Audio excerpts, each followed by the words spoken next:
السلام علیکم درنو لیدونکو، پام وکړئ د نن ورځې څو تازه مهم او وروستیو خبرونو ته. لومړی خبر: د مالی وزیر عبدالهادي ارغندیوال د ولسمشر غني له لوري له دندې ګوښه شوی دی.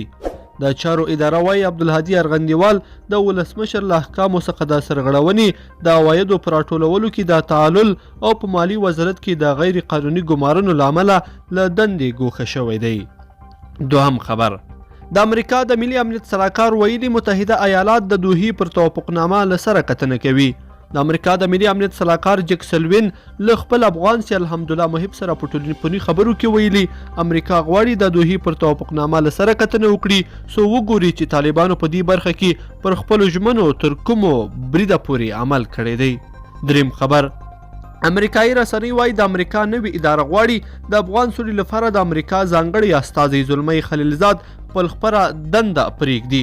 د سی ان ان د خبر له مخې د امریکا نوی ولسمشر جو بایډن به د افغان سولې لپاره د امریکا خاص استازی زلمی خلیلزاد پر خپله دنده پرېږدي او له نوموړي به وغواړي چې د افغان سولې روان بهیر خپل ټاکل شوي هدف ته ورسوي.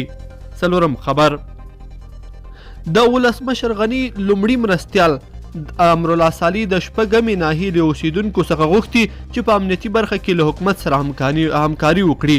امرالله صالح په یو فیسبوکي پیغام کې ویلي چې په دې ورځو کې د شپږمې ناحیې په مربوطاتو کې هدفي بریدونه او د ماینونو چاودنې ډېرې شوي دي.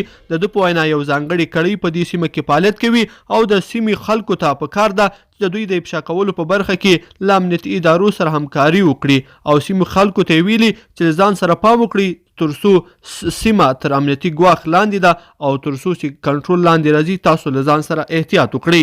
پنځم خبر: افغانستان ته د ازبکستان وارداتي برېښنا د تخنیکي ستونزې له امله قطع شوې ده. برېښنا شرکت وایي په بغلان ولایت کې د وارداتي برېښنا په څو پایو کې د تخنیکي ستونزې د رامنځته کېدو له امله وارداتي برېښنا پرې شوې ده. وروستی خبر: د ملکي هوایي چلند اداره په یوه اعلامیه کې د ګلبدین حکمتیار هغه اداره دوي ګنې بېنښانه الوتکې د حامد کرزي هوایي ډګر کې ناستې کوي او په قاچاقي توګه بارېږي.